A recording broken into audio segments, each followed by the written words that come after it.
గుర్తు తెలియని వ్యక్తులు కృష్ణానది నీళ్లలో హజార్డ్ వేస్ట్ కలపడంతో నీటిలో తీవ్ర దుర్వాసన వస్తోంది. నదీ పరివాహక ప్రాంతం అంతా దుర్గంధంతో నిండిపోయింది. తాగునీరు కలుషితం కావడంతో చుట్టుపక్కల ప్రజలు తీవ్ర ఇబ్బందులు ఎదుర్కొంటున్నారు. మట్టపల్లి నరసింహస్వామి దర్శనానికి వచ్చే భక్తులు ఈ దుర్గంధంతో తీవ్ర అసౌకర్యానికి గురవుతున్నారు. మట్టపల్లి గ్రామ ప్రజలు కూడా తాగునీటి కోసం ఇబ్బందులు పడుతున్నారు. పవిత్ర కృష్ణానది ఉండి కూడా ఇక్కడ మాకు స్వామివారికి నీళ్ళ అభిషేకానికి పనికి రాకుండా పోయినాయి.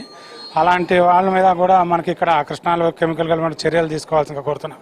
అలానే మట్టపల్లి గ్రామ ప్రజలు కూడా దాదాపు 20 రోజుల నుంచి నీళ్లు లేకుండా మేము రోజుకి దేవాలయంలో నిత్యార్చన చేయడానికి రోజుకి 5-6 సార్లు స్నానం చేయాల్సి వచ్చినప్పుడు కూడా నీళ్లు లేకుండా చాలా ఇబ్బంది పడుతూ ఇక్కడికి వచ్చి స్నానాలు చేసి స్వామివారి నిత్య కైంకర్యాలు జరుగుతున్నాయి. అటువంటి ప్రసాదాలు కూడా దేవస్థానం సపరేట్గా బోరు వాటర్ ఏర్పాటు చేసి ఆ ప్రసాదాలు తయారు చేపిస్తున్నాము. మా ఊళ్ళో కూడా పరిస్థితి లేక నీళ్ళ ట్యాంకులు పెట్టుకొని నీళ్లు నడుపుతూ ఉన్నాయి ప్రజెంట్.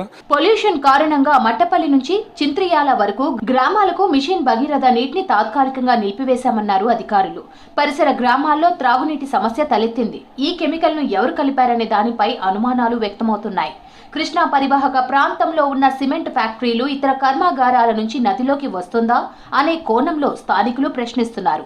నదీ పరివాహక ప్రాంతంలో చేపల వేటపై ఆధారపడి జీవించే మత్స్యకారులు కూడా ఈ కలుషిత నీటితో తీవ్రంగా నష్టపోతున్నారు. చేపలు మరణించడంపై ఆందోళన వ్యక్తం చేస్తున్నారు. కృష్ణానది నీళ్లు కలుషితమైనవి అని చెప్పి చెప్తున్నారు. ఎవరో గుర్తు తెలియని వ్యక్తులు వచ్చి మాకు కెమికల్స్ కలిపారంట.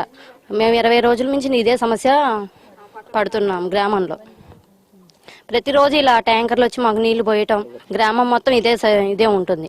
ఉదయం అనక సాయంత్రం గ్రామ పంచాయతీ సిబ్బంది నీళ్లు పోస్తున్నారు. మాకు ఎన్ని రోజులని మాకు ఇలా అనేది పరిష్కరించాలని మేము కోరుతున్నాం. కృష్ణానది నీటిని త్రాగునీటి అవసరాలకు వినియోగించిన కొంతమంది ప్రజలకు అనారోగ్య సమస్యలు తలెత్తుతున్నాయని స్థానికులు చెప్తున్నారు. ఈ ఘటన ప్రజా ఆరోగ్యానికి ముప్పుగా మారిందని ఆందోళన వ్యక్తం చేస్తున్నారు. కృష్ణా నది లాంటి నీటిలో హజార్డ్ వేస్ట్ కలపడం చాలా ప్రమాదకరమని అధికారులు వెంటనే చర్యలు తీసుకోవాలని కోరుతున్నారు. భక్తులు దర్శనానికి రావడానికే భయపడుతున్నారని, నది కలుషితమైతే పుణ్యక్షేత్రానికే ముప్పని అంటున్నారు ఆలయ అర్చకులు.